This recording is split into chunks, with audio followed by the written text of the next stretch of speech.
Mariette's on the move. What? Mariette's on the move. Again? Mariette's on the move. Not anymore. I'm Mariette of Mariette's on the Move, and I'm finally setting roots back in Sweet Home Chicago. But if you're thinking about moving, I'm on it. I've moved 20 times in the last 24 years to 6 of America's top cities, and boy, do I have some stories for you. I'll be doing some on-air coaching and, of course, giving you my tips, tricks, and scams to avoid. This is the Moving Tips and Tricks podcast. Now, let's get moving. Welcome to the show, everyone. I am Mariette, the host of the Moving Tips and Tricks podcast. And one of the things that we do on this podcast is coaching. So I have a special guest with me today. Her name is Katie Jones. She lives outside of the Denver, Colorado area, and she's moving to Michigan. And so what we're going to do is just kind of go through some of her questions and kind of talk you through what a coaching session is like. So essentially, we get an idea about the situation. I don't know all the things for every single market in the country. I wish I did.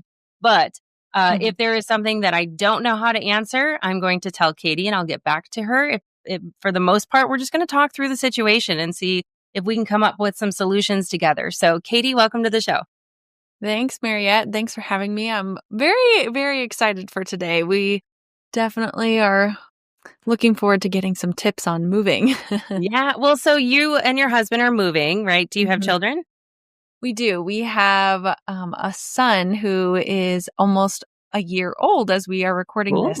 Okay. So you are a certified financial coach in the certified Christian financial coach. Is that the title? Yeah, that's the title, right? Certified Christian financial counselor. It's like the official phrase, but yes, that is a mouthful. And your husband is a pastor, right? So you are moving into housing, right? So we are moving out to Michigan for a new pastoral position for my husband, and we will be in temporary housing out there that a family is providing for us. Just a guest house of theirs, basically. Oh, nice. We will eventually, the goal is to buy a house. We have savings set aside for that and hope to buy something this summer. But the area that we're moving to is very rural and the housing market can be very slow. The area also is known more as like a vacation area. So a lot of the houses are more like cabins and lake houses and things like that are more vacation homes versus a like full-time family home. So that makes it a little bit more challenging, and people tend to stay in the area who live there full-time, so they don't move very often. So housing can be challenging. So hopefully our temporary housing is quite temporary, but it could be longer, and the family we're staying with has graciously opened their doors for as long as we need. So that's where we're landing when we get out there. So you're thinking 3 to 6 months? Yes, that is, if we could make it 3 months, that would be amazing. Like just 3 months. But yeah, we're waiting for the perfect home, as perfect as it can get, right? And that we're willing to wait a little bit longer if needed to find that place that we can stay in for a long time. Yeah, the beauty about that, I have, I call it a city proof of concept or a city POC. And sometimes I tell people to do a bake-off as well. So like you're going to one side of town, and especially with vacation homes, they're very expensive sometimes. So, but you're coming from a much more expensive market. So it might actually be a pleasant surprise what expensive is in rural Michigan versus Denver, Colorado. So there's a leg up on that one. But what I will say is that a city POC is when you do spend longer than a week in an area, and you get the benefit of going, driving through neighborhoods. You have money in the bank, so you're already prepared. Like if you need to put an offer in to get a house that you love right away, you have nothing to sell on the other end. So that is the beauty of the situation you're in. Yeah. The tough part is that you're coming from a much bigger house, and you're probably going to be in a smaller temporary house. So you're going to be living out of storage for a while. Yeah, that's where we are getting kind of hung up on as far as like the small logistics of everything, in knowing, we're going to be in this temporary house. it is furnished, so we won't have to unpack our furnishings. Yeah, we don't know how long we're going to be in this place. We, again, hope it's not going to be very long, but if it is something like 6 months, that means that we would be there through the summer, into the fall, and potentially into the winter. And so you kind of are like, well, what do I pack with me in my suitcase versus in the moving truck or in a pod or something like that, where it's packed away into storage. So we keep going back and forth on like what is the right course of action, as well as like what is the most cost effective way of doing it, because we're trying to be really good stewards with it. The church has graciously given us a moving allowance.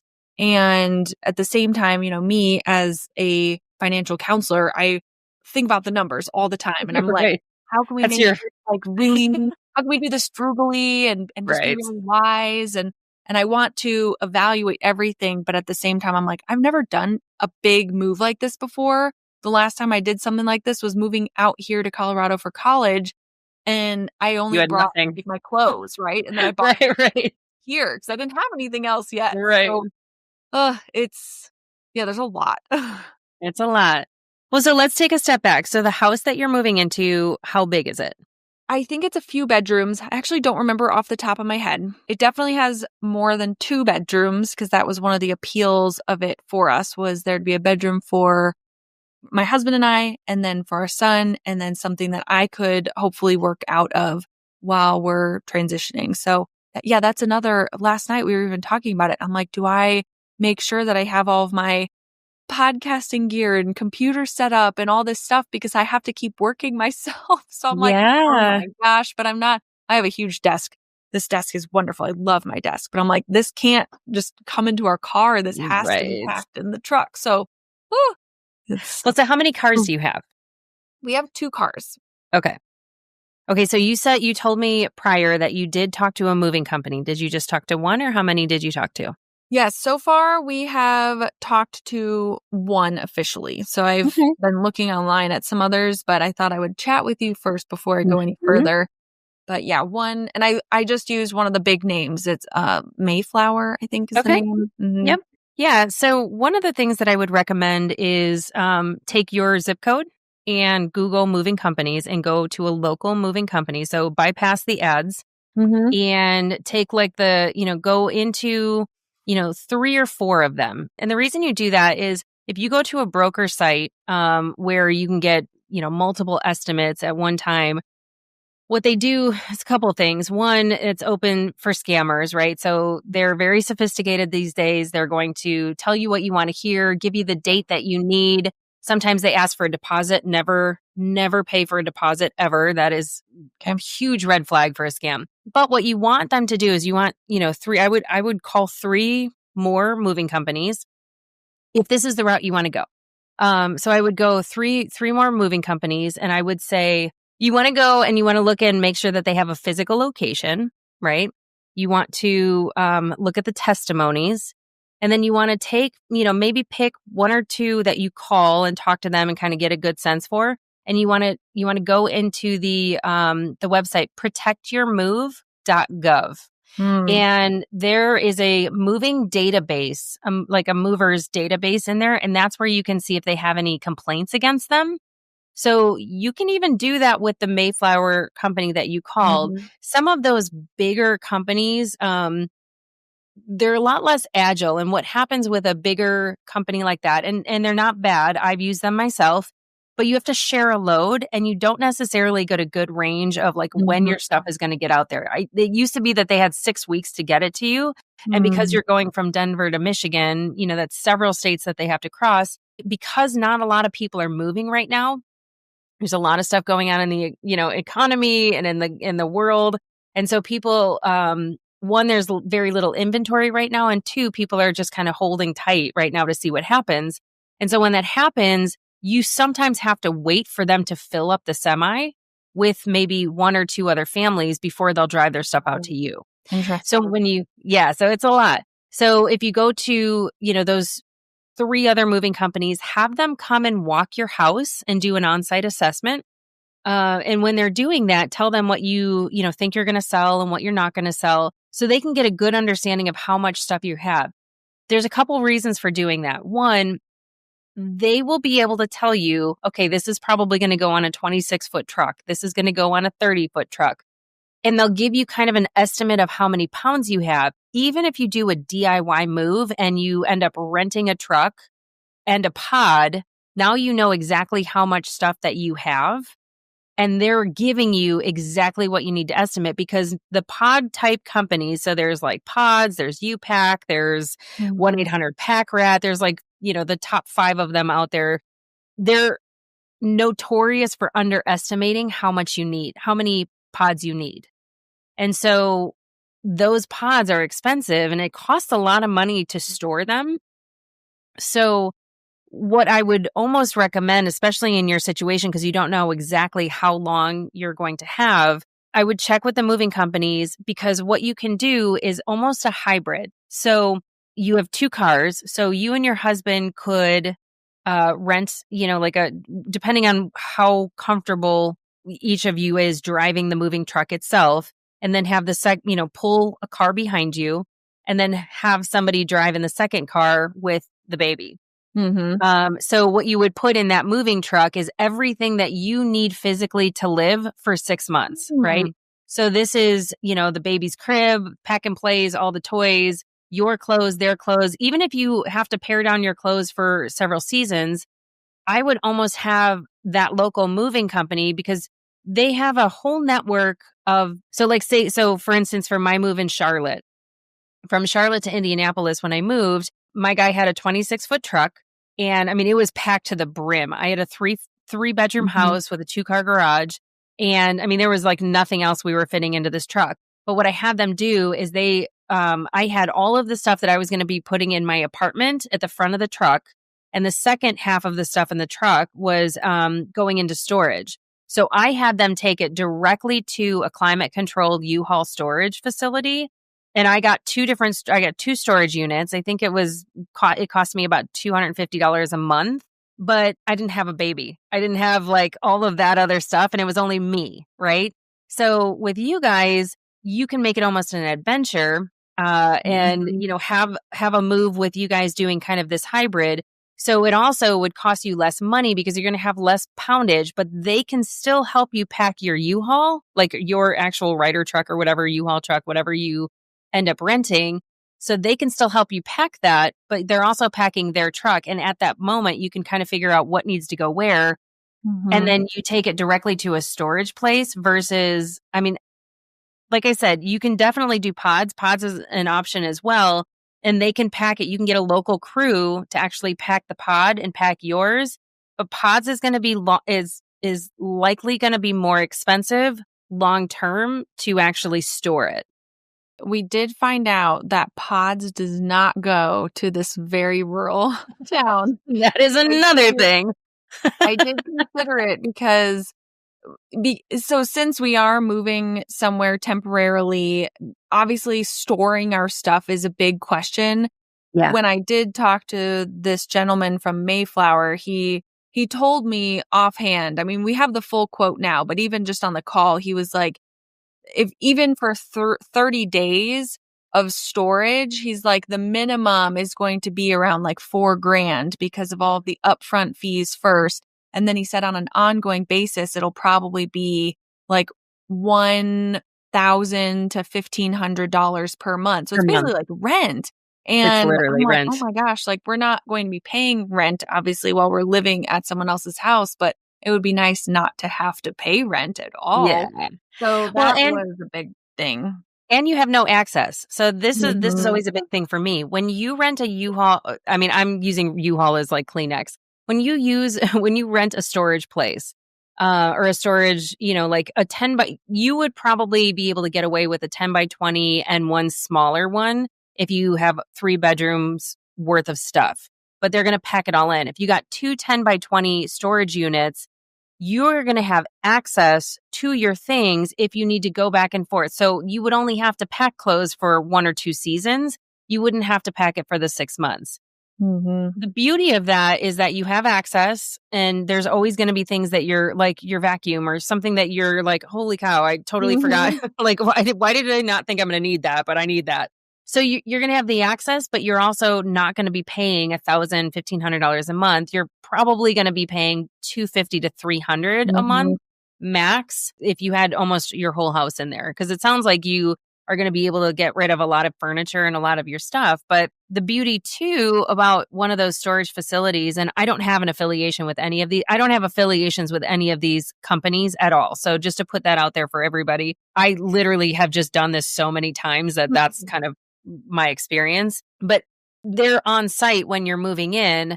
And if you need another, like I would go to a rental facility that has multiple units available, like not just one, because if you need an extra one. So what happened with me is I had a 10 by 20, but I really wanted to have access to all my stuff. And I had these, I still love them. I'm going to have to take a picture of them. I've moved them from place to place to place. I have these gigantic egg chairs from Pier 1 Imports, which Pier 1 is not even around anymore. So I couldn't even, like, I'm going to have to reweave them because they're now falling apart. Oh no. But I love them so, so much that I put them in the unit, and I wasn't able to like really access anything else. So I got a second smaller unit that I put a bunch of the stuff that I needed to access, like my Christmas stuff and things like that I knew, because I moved in October and I knew that I was going to have everything over Christmas. So Yeah.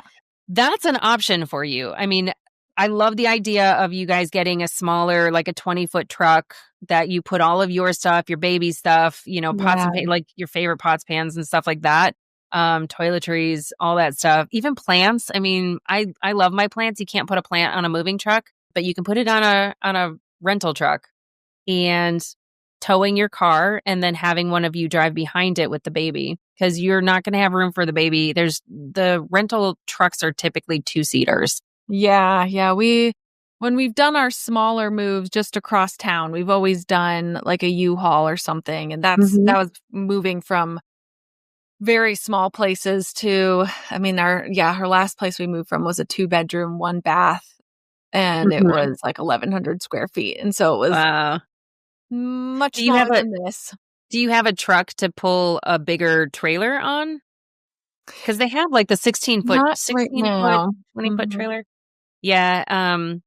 I will say that like my dad is a really good driver. He's probably not going to listen to this, but I was terrified because we drove through these like unbelievably scary storms he's got like a Yukon or something like that. And we pulled this like 16-foot trailer behind it when I was coming from Indianapolis, and we were all over the road. Like I felt like it was like the scariest thing ever. So to me, that was, not a great experience, but some people, I mean, if you're driving through like normal weather, it's no big deal, but. So I do have a question, and I don't know if you have any experience with this, but, I was talking with some of my girlfriends at dinner the other night, and I was telling them kind of about all of our dealings with trying to figure out moving. And a friend of mine had mentioned that one of the things she wishes that she had done when they had moved was purchase their own shipping container, have it dropped off, fill it up, and then have a trucking company then go and move, like actually, deliver that shipping container to their new place. The reason this sounds kind of appealing is, again, the idea of having access potentially to it ourselves. And then even the idea of either keeping the shipping container and having it for storage ourselves, or selling it on the back end and, recouping some of that money that we would have spent on the shipping container in the first place. And I looked it up. It looks like shipping containers can be anywhere from like $2,000 to $5,000, depending on if they're used and obviously the size and things like that. So I don't know. It was definitely like an intriguing option, and something that I'm like, maybe we'll look into this. But there is a little bit more like logistics to figure out. Yeah. And like, just like, we live in a cul-de-sac right now, and I'm like, where would they put the shipping container? And Well, even on the other end, like if your Yeah. friends that are so graciously allowing you to rent, like, I don't know that they'd want that in their backyard either. But who Right. knows? I mean, maybe they would think that's a neat idea. Yeah. So I don't, there's just a few yeah, more like logistics of it. I think since it is a rural area, I know that we'd probably be able to find someone who has land and is just like, here, put the shipping container here. And yeah, so my friend, she lives on kind of like a homestead property with acreage, and they yeah, decided to get a shipping container because they had some storage stuff in a local storage place, and they yep, were paying something like $400 a month for the storage unit. And they're like, well, why don't we buy a shipping container for a couple $1,000s, and then we have it and we can just store stuff in there and it's yeah, free after that for us. So I was yeah. like, that's such an interesting idea. I never would have considered that at all, but I don't know Are if you have you any on experience the with that. other end? Yeah, no, that, I mean, it sounds really interesting. On the other end of it, the houses that you are looking at, are you going to stay in kind of that rural area? Because you could always repurpose it for greenhouse or for livestock, or I mean, I've seen that on Yeah. Homestead Rescue before. Yeah, that is also part of it. It's like, okay, we could use it as some kind of a shed, storage, just I mean, even if it's like keeping bikes in or something Yeah, like that, right? It's like it could be an extra garage kind of unit in a sense. I mean, there's so many, cool ideas that people have turned shipping containers into. We actually saw a yeah, house the other day that they built like two shipping containers on the end of their houses. And it's like uh-huh. they were like little garages there, but it like was a part of the house. It was so Oh, cool. interesting. And I'm like, well, that's kind of intriguing. I'm like, what if we bought one Yeah. of those and built it into our house? Like, wow. Do you have any experience in it? Because I know I like to take on projects that I still haven't built the garden box that I have been talking about building, that's sitting in a box in my on my patio. But no, that is a really interesting idea. And the other side of it is if you do have 3 moving companies come and do a survey of your home, they can tell you exactly the size you'd need. You just don't tell them that's your That we're end doing that. game. Right. Exactly. You're like, okay, what size truck are you going to use? What size, if I needed to buy a DIY, what would that look like? I mean, Mm-hmm. that's a way for them because they're the experts. And Wow. you're going to need a local moving company anyway to move everything into it, right? Mm-hmm. So that's a way to kind of see how they would do Yeah. it. But Yeah. Yeah, and I never even actually thought about the idea of just hiring a company to fill the mhm, containers or fill a pod or fill something like that, because I always kind of assumed that if we did do the pod or a shipping mhm. container, then we would have to move it all in. And we have decent sized furniture these days. And I'm like, oh my gosh, that sounds exhausting. And Yeah. it's No, worked they do out. it all My the time. husband's a youth pastor, so we have a fleet of teenagers who love Yes. helping with that kind of stuff. So it's definitely possible, but at the same time, I'm like, it would be nice to have people who are Professional. experienced. So this is the thing is that there's a couple different insurance companies that you can work with to insure your stuff. Oh yeah. But there is no, like, if you can hire some teenagers and they're very careful, great. There's also this element of like Tetris that moving company like professionals do that I don't know how they do it. It's brilliant to watch, Yeah. but they can stuff things in a way that like most people can't, because on the other side of it, when you do get this house, you can hire another local crew to come undo, because that's what would happen if you hired a moving company like Mayflower. They have one crew on the front end and they have a different crew on the back end receiving. So in the same sense, so to give you an example, I'm building a podcast studio in my garage. And so yesterday morning, in fact, I had a local crew that I've used in the past, Thompson Moving and Storage. They're fantastic. They sent 3 guys over because I still had all the stuff in my garage from my move. There was still like some furniture and things that are going to go into the podcasting studio. And then I had a bunch of stuff on my patio. It took them about an hour on the front end to load everything in, and they brought a really irrationally oversized truck, unfortunately. But they brought it to the storage unit for me and packed a 10 by 15 storage unit, kind of almost to the brim, basically. But that cost me $512. So if you think from a local perspective, that's kind of what it would cost. It would be very similar for them to do that, packing it in. If you consider it's typically like somewhere between like the least amount of time it's taken for somebody to pack up a truck of my stuff is probably 4 hours. Mhm. But I had a lot of stuff staged and pulled into the garage, so it was very easy for them. On the back end, it could take anywhere from 6 to 9 hours, depending on how well organized you are. So when you're hiring that local crew, they work by the hour is typically what they do. So keep that in mind if they are filling the pod for you and it doesn't have to move everywhere, that you've got logistically a couple different things you have to consider. The crew putting stuff in the truck, and then, whoever's picking up the truck and moving it to whatever storage unit. And then if they have a crew on the back end, either, dropping that truck off or the trailer off or meeting you at a storage unit place. I mean, for me, like the container does sound great, but if you have to stay in that temporary place for longer, it's going to be really hard to access anything within it. But it is an option if you guys think that you're going to find a place in 3 months and, all your stuff would be there ready to go. You would just want to look at the permits and the local city ordinances and see what they allow and what they don't allow. That's a good point as far as like permits too. So, yeah.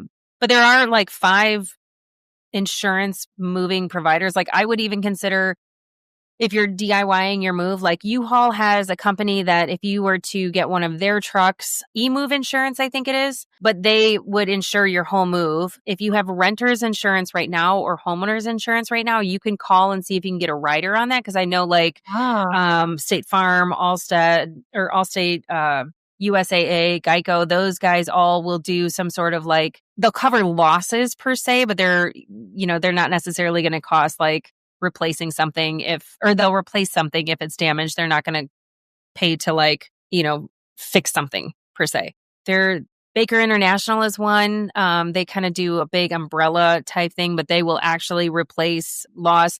The other thing you have to think about too is from a catastrophic event perspective, if there is tornadoes or something that, you're driving through, that's everything you own on the truck. You want to have some sort of insurance outside of just what your movers are offering, because it is a big move.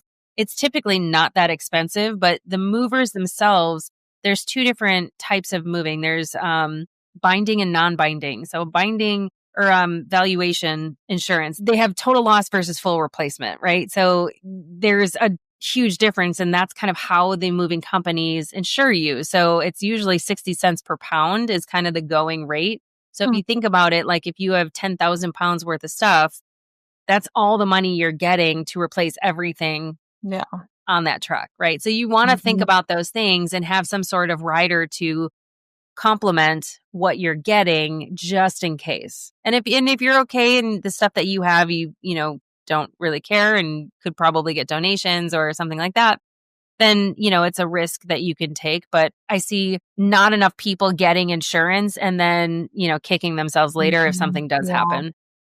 Yeah. So something to consider.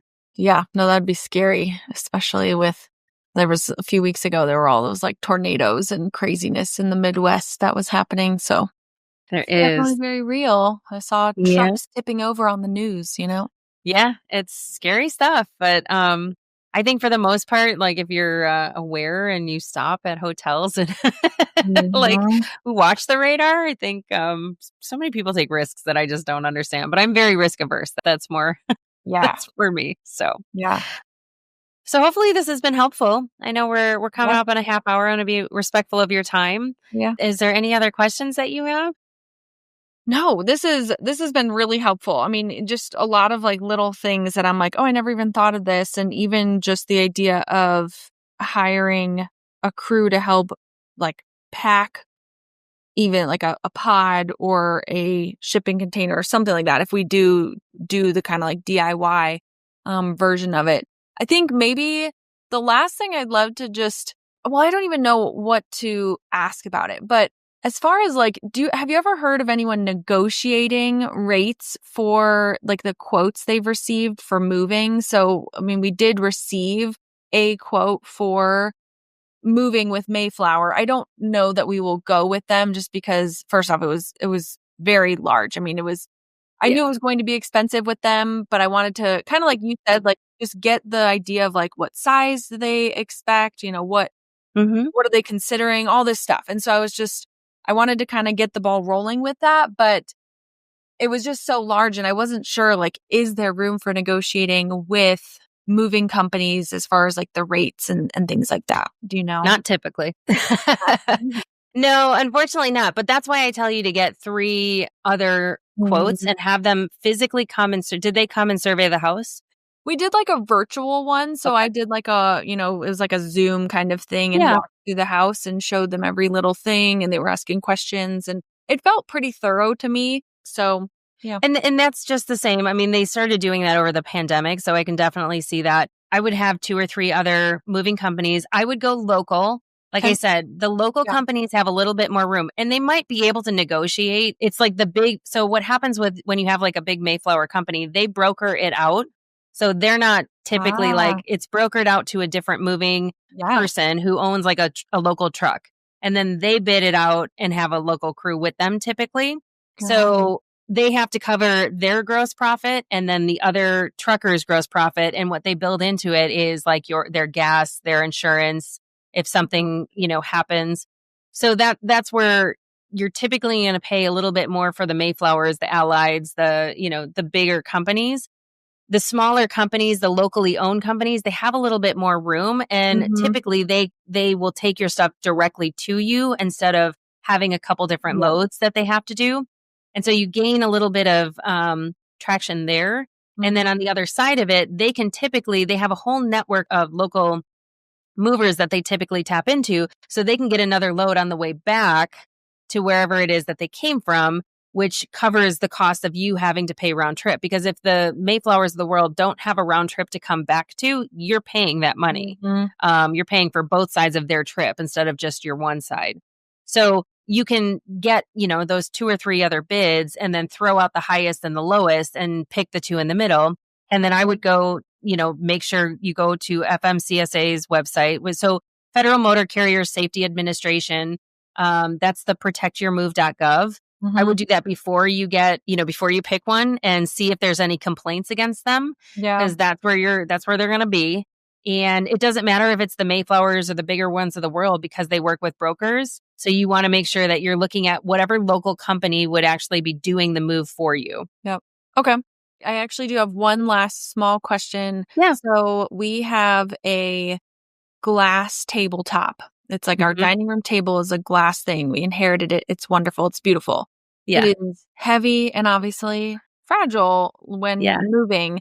I do see on the quote, they have a specific box here that says crating items. Yes. So they're putting it in a crate. So now $700 or $1,000 right there. Interesting. It doesn't actually say the specific price for it, but I know for sure like that's got to be a larger amount. But now I'm kind of thinking, okay, if we do the kind of more DIY version, do you have any tips on like moving something fragile like that? Yeah. So I have a 7x4 beautiful mirror that I have taken with me for 20 years everywhere. And I've had it crated, and I've also done the DIY side of it. So what we do is you can go to Home Depot or Lowe's and buy moving blankets. So you wrap it in a moving blanket, and then you take probably 4 wardrobe boxes and cut them up. And so you almost sandwich it in between the moving boxes, and then you wrap that. They have like a saran wrap, like an oversized saran wrap type roll that they sell. It's worth every single penny, especially if you have like loose things that you need to wrap. So you would take, so you've got your glass. If you want to, if you have like not 2x4s, but some sort of wood or something to like sandwich it in between, you can do that as well. And then put the moving blankets, and then put the boxes around it and wrap it. That's essentially what they're doing when they crate it. It's going to be, depending on the size, is it round? No, it is actually roughly 7x4. It's like a very similar size. Yeah. Yeah. So that's exactly what they're going to do from a crating perspective. It just might be enclosed in wood. I just take I've taken a couple pieces of just like, I can't remember. It's like it's just the thin wood strips just to have something to like absorb any shock. But that's what I do. I mean, I stopped crating it years ago just for that reason. Cool. So no, that's a great tip, because I'm like, oh my gosh, I don't know how. Yeah. That's perfect. So yeah. Yeah, Cool. I know. It's a pain in the butt, but I mean, I guarantee 1,000 of that, what you just got a quote for Yeah. is probably the crating. Yeah. I can imagine. Yep. It's worth it. And if the glass is thick enough, it's probably not going to break, but you just want to make sure that you have every, ounce of protection you can. And a lot of that is shock absorbing. So, Yep. Cool. That's great. That's a great Awesome. tip. Thank you. Good. You're welcome. Well, thank you so much for coaching with me. I look forward to hearing how the move goes. Yeah. Thank you, Mariette. This is wonderful. I will definitely keep you updated. Thank you. That's a wrap on today's tips and tricks. Jump on decidingtomove.com to apply for a free on-air coaching session or join the newsletter to get your copy of the Moving for Smarties workbook. Oh, and the legal stuff. This podcast is presented solely for educational and entertainment purposes. I'm a certified coach, not a licensed therapist, and this is not meant to replace the professional advice of a physician, psychotherapist, or real estate agent. I do not own a moving company or work for the governing agencies transporting home goods, which means Marriott's on the Move LLC is not responsible for anything that happens during your move. This is solely my perspective based on my research and my own experience and training. So, move at your own risk. Bye for now.